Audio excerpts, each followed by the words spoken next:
The Golden Globes, the reality and non-reality of out-of-body experiences. With guest appearances by Richard Feynman, John Lilly, Sri Ramakrishna, Baba Fakir Chand, Terence McKenna, and Sam Harris. Virtuality 15. Virtual reality is a self-created form of chosen reality. Therefore, it exists. Joan Lowry Nixon.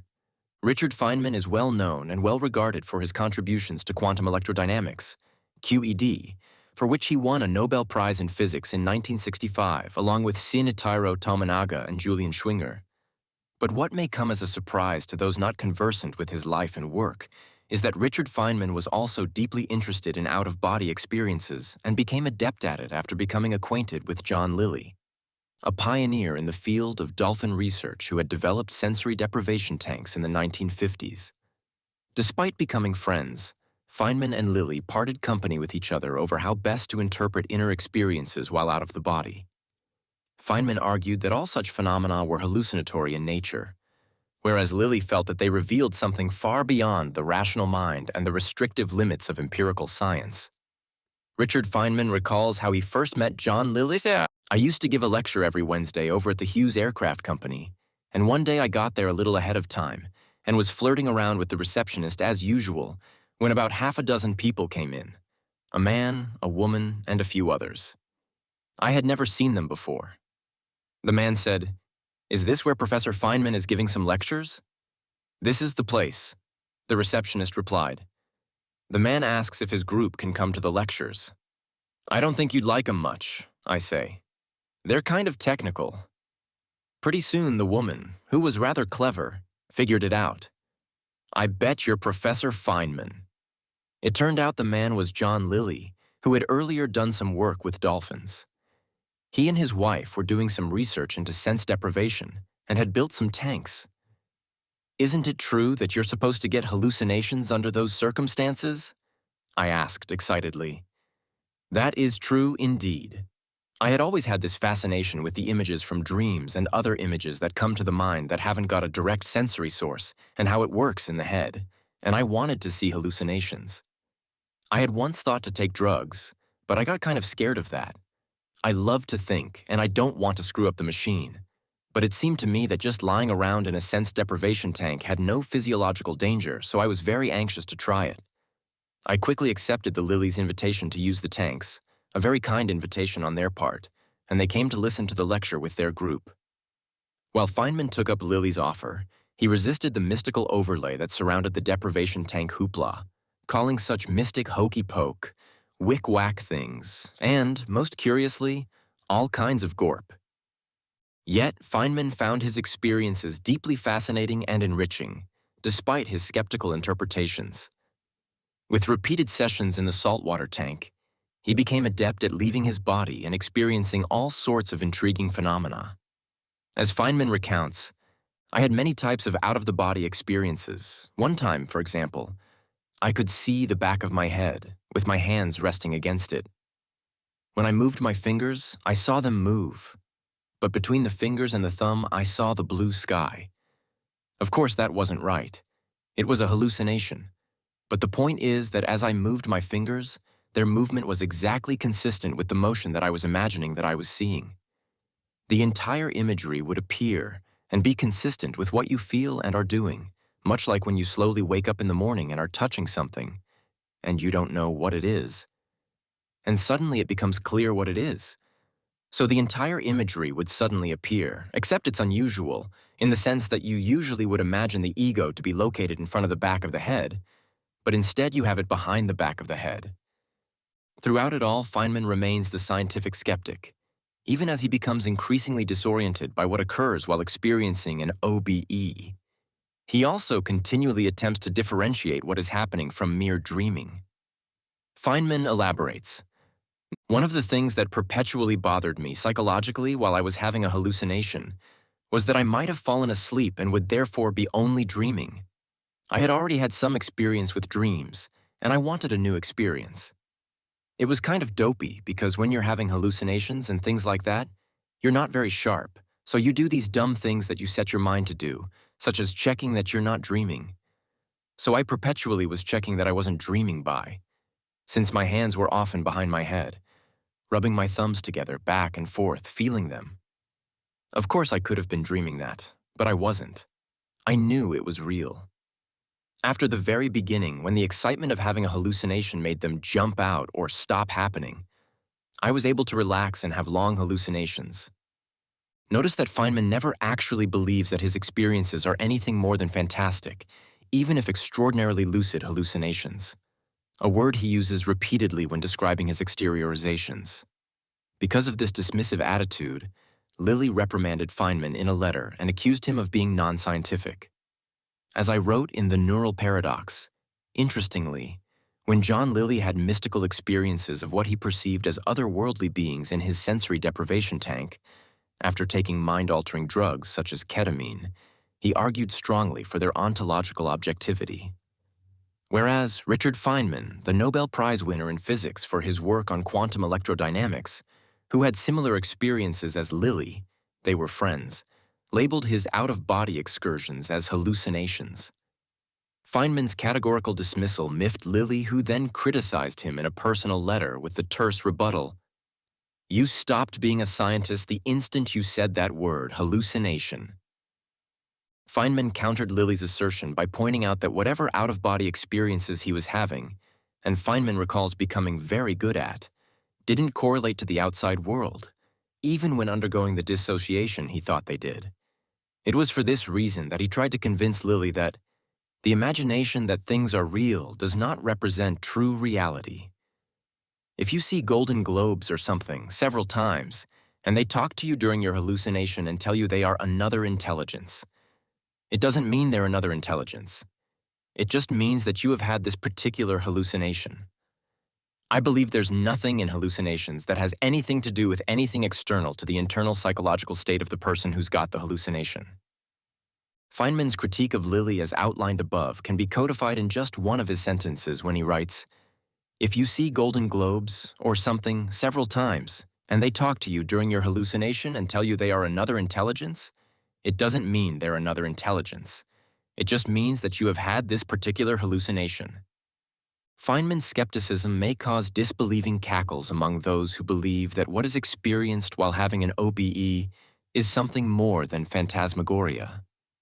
Yet, could Feynman's hallucinatory hypothesis hold true for religious visions in general? This got me to thinking of how a visionary mystic such as Sri Ramakrishna would respond to someone like Feynman, since the Bengali saint had visions weekly, if not daily, during his lifetime. As the Gospel of Sri Ramakrishna retells the story, but he did not have to wait very long. He has thus described his first vision of the mother. "I felt as if my heart were being squeezed like a wet towel. I was overpowered with a great restlessness and a fear that it might not be my lot to realize her in this life. I could not bear the separation from her any longer. Life seemed to be not worth living. Suddenly, my glance fell on the sword that was kept in the mother's temple. I determined to put an end to my life. When I jumped up like a madman and seized it, suddenly the Blessed Mother revealed herself. The buildings with their different parts, the temple, and everything else vanished from my sight, leaving no trace whatsoever, and in their stead, I saw a limitless, infinite, effulgent ocean of consciousness. As far as the eye could see, the shining billows were madly rushing at me from all sides with a terrific noise, to swallow me up. I was panting for breath. I was caught in the rush and collapsed, unconscious. What was happening in the outside world I did not know. But within me there was a steady flow of undiluted bliss, altogether new, and I felt the presence of the Divine Mother. On his lips, when he regained consciousness of the world, was the word Mother."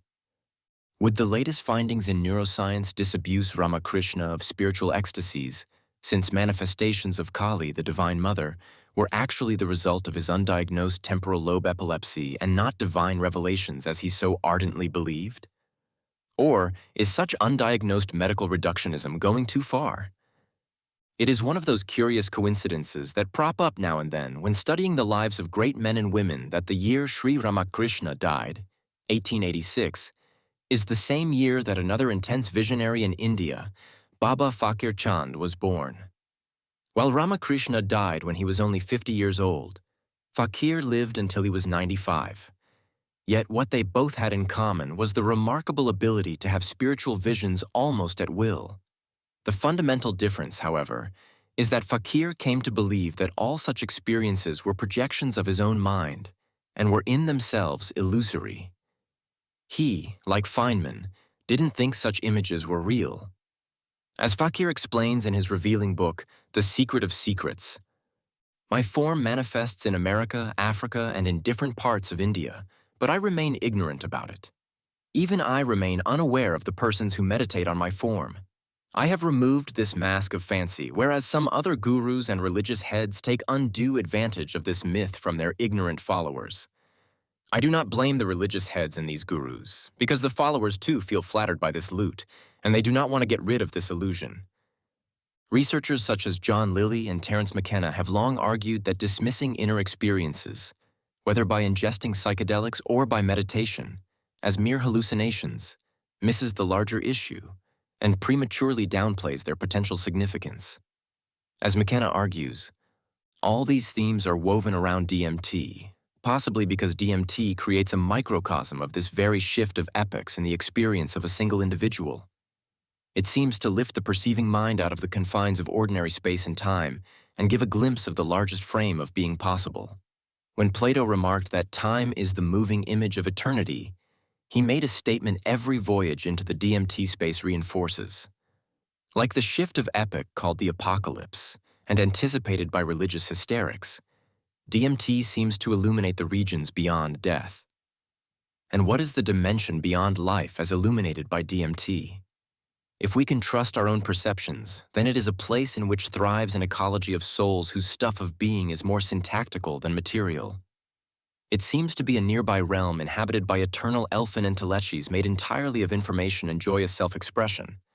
The afterlife is more Celtic fairyland than existential nonentity. At least that is the evidence of the DMT experience. The problem with Feynman's categorical "it's all hallucinations" hypothesis is that it lacks nuance and can in itself prevent one from further exploring the borderlands of the mind. Even though Fakir eventually felt that all inner visions were illusory, he still persisted in meditating since he found that he could have experiences beyond light and sound. Yet what caught Feynman's attention most was that his visions were invariably intertwined with what he had been thinking about previously.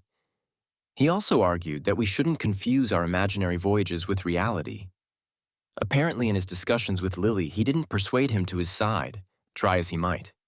Recalls Feynman, "One of the questions I thought about was whether hallucinations like dreams are influenced by what you already have in your mind, from other experiences during the day or before, or from things you are expecting to see. The reason I believed that I had an out-of-body experience was that we were discussing out-of-body experiences just before I went into the tank. And the reason I had a hallucination about how memories are stored in the brain was, I think, that I had been thinking about that problem all week. I had considerable discussion with the various people there about the reality of experiences. They argued that something is considered real in experimental science if the experience can be reproduced. Thus, when many people see golden globes that talk to them, time after time, the globes must be real. My claim was that in such situations there was a bit of discussion previous to going into the tank about the golden globes.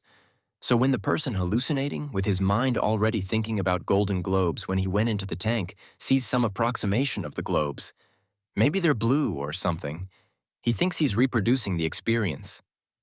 Fakir would agree with Feynman that religious visions are the product of previously undigested experiences we have in the waking state, which get astrally magnified when we alter our state of consciousness. For instance, Fakir once had a most remarkable vision of his eventual guru, Maharishi Shiv Bhat Lal, before ever meeting him. In his vision, he even received the correct address to his guru's ashram and began writing him monthly. Initially, Fakir was convinced that this extraordinary experience was a miracle, since he saw and learned things that were completely new to him. However, years later, Fakir thought more deeply about the subject and came to believe that he must have come upon Shiv Bhat Lal's picture and address days or weeks before his visions and unconsciously incorporated such into his startling religious perception. Fakir's explanation actually makes sense in light of the fact that Shiv Bhat Lal was a prolific writer and had published a number of books and magazines that were widely circulated. Sam Harris, the noted author and neuroscientist, severely critiqued Dr. Eben Alexander for alleging that he had proof that heaven exists because he had an NDE that convinced him of it. As Alexander vividly describes it, as cited by Harris in his article, "This must be heaven." I was a speck on a beautiful butterfly wing, millions of other butterflies around us. We were flying through blooming flowers, blossoms on trees, and they were all coming out as we flew through them. There were waterfalls, pools of water, indescribable colors, and above, there were these arcs of silver and gold light and beautiful hymns coming down from them, indescribably gorgeous hymns. I later came to call them angels, those arcs of light in the sky. I think that word is probably fairly accurate. Then we went out of this universe. I remember just seeing everything receding, and initially I felt as if my awareness was in an infinite black void. It was very comforting, but I could feel the extent of the infinity and that it was, as you would expect, impossible to put into words. I was there with that divine presence that was not anything that I could visibly see and describe, and with a brilliant orb of light. They said there were many things that they would show me, and they continued to do that. In fact, the whole higher dimensional multiverse was this incredibly complex corrugated ball, and all these lessons coming into me about it. To wit, Harris then goes on to cite Terence McKenna's own experience under DMT, pointing out the obvious similarities between the two and suggesting that Alexander has confused a neurological state for an ontological one. Writes Harris, Alexander believes that his E. coli-addled brain could not have produced his visions because they were too intense, too hyper-real, too beautiful, too interactive, and too drenched in significance for even a healthy brain to conjure. He also appears to think that despite their timeless quality, his visions could not have arisen in the minutes or hours during which his cortex, which surely never went off, switched back on. He clearly knows nothing about what people with working brains experience under the influence of psychedelics. Nor does he know that visions of the sort that McKenna describes, although they may seem to last for ages, require only a brief span of biological time. Unlike LSD and other long-acting psychedelics, DMT alters consciousness for merely a few minutes.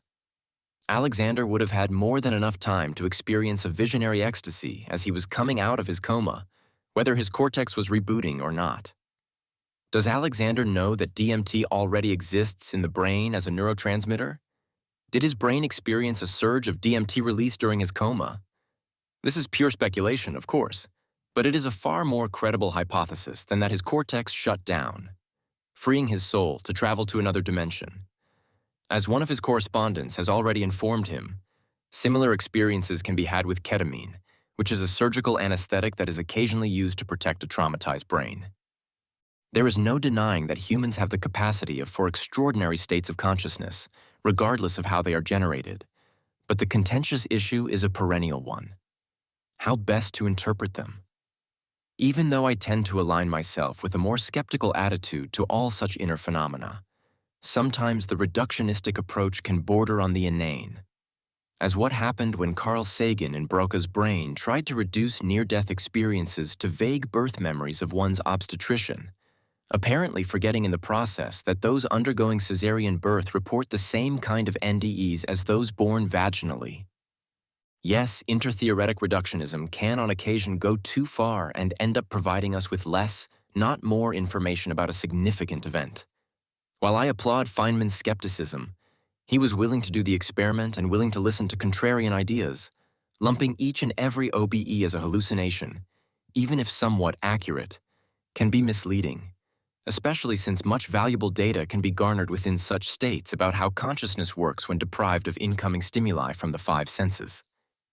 Lest we forget, our current waking state is also the direct result of our neural symphony, and though augmented by varying data streams, light, sound, touch, smell, etc., it too has hallucinatory features, as has been repeatedly documented in various studies in visual perception. As for myself, I have noticed that deep meditation can reveal aspects of the mind that cannot be so readily garnered in a purely eyes-open waking state. While such numinous encounters may tell me nothing about the world outside of my head, They do tell me much about how our consciousness works as a virtual simulator and how what we see and hear within can take on overwhelming certainty of its own. Perhaps the real danger is when we conflate our OBE and NDES with external realities, neglecting in the process that they may be distinct realms that needn't overlap, at least not epistemologically. I have often stressed in my college and university courses that the original sin of humankind wasn't necessarily taking a bite of the forbidden fruit from the tree of knowledge in the Garden of Eden, but rather when we mistakenly believed that our present, past, or future neural state actually revealed the real state of the universe. We are knowledge-bounded creatures who for evolutionary reasons have taken whatever current state we are in, as partial as it may be, as something whole and correct, and because of this are caught within magical worlds of our own making, where image becomes reality and where effect becomes cause. I am not quite sure how we can get beyond this brain-generated impasse, except to realize that in the library of consciousness there are a multitude of potential states of awareness. All we have to do is open our mind to them and be sure not to exaggerate their reach. I believe there's nothing in hallucinations that has anything to do with anything external to the internal psychological state of the person who's got the hallucination.